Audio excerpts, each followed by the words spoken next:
የማይለዋወጥና ወረት የሌለበት ብቸኛው የእግዚአብሔር ፍቅር አጋፔ ይባላል።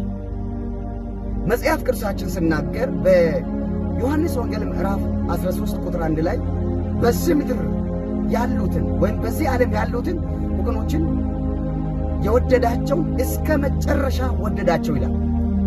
እስከ መጨረሻ በማይለዋወጠው ፍቅር ወደዳቸው ይላል። ስለዚህ ወገኖቼ ዛሬ ምን ልላችሁ ነው የፈለኩት? በተወደድንበት ንጹሕ በሆነው ፍቅር እርስ በራሳችን እንድንዋደድ የእግዚአብሔር ጽኑ ፈቃድ ኢየሱስ ክርስቶስ ጌታ። ለምን ከተባለ እግዚአብሔር ሲወደን ኮንዲሽናል በሆነው ፍቅር ሳይሆን አና ኮንዲሽናል በሆነው ፍቅር ነው እግዚአብሔር የወደደን። ያለምንም ቅድመ ሁኔታ ነው እግዚአብሔር የወደደን። እግዚአብሔር አንድያ ልጁን ሳይሳሳለት በመስጠት ነው የወደደን።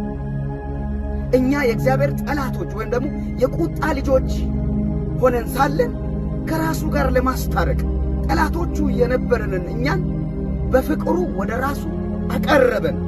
ወገኖች እንደዚህ አይነት ፍቅር በየትም አይገኝም፣ በየትም አይገኝም። ክብር ለኢየሱስ ይሁን። ያለ አንዳች ምክንያት ነው የተወደድነው። ከታላቅ ምሕረቱና ፍቅሩ የተነሳ ልጆቹ አደረገን። ይህ ብቻ አይደለም፣ የዘላለምን መንግሥት እንድንወርስ እግዚአብሔር አደረገን።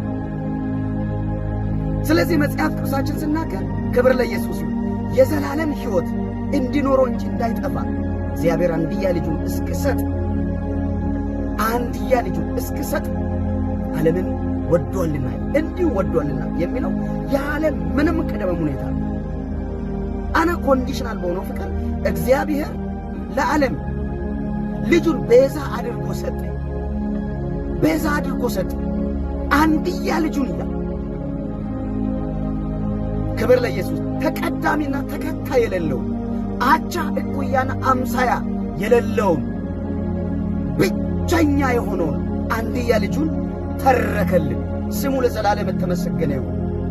ስለዚህ በዚህ በተወደድንበት ፍቅር እርስ በራሳችን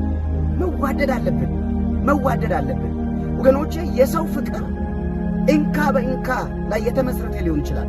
የእግዚአብሔር ፍቅር ግን ከዛ ጋር የማይነጻጸር ንጹሕ የእግዚአብሔር ፍቅር። ክብር ለኢየሱስ። ተወደናል። ደግሞ ሲወደን እግዚአብሔር እስከ መጨረሻ ነው የወደደን። እስከ መጨረሻ በማይለዋወጠው ፍቅር ወደደን። እግዚአብሔር ወዶኛል፣ ተወድጃለሁ። ክብር ለኢየሱስ።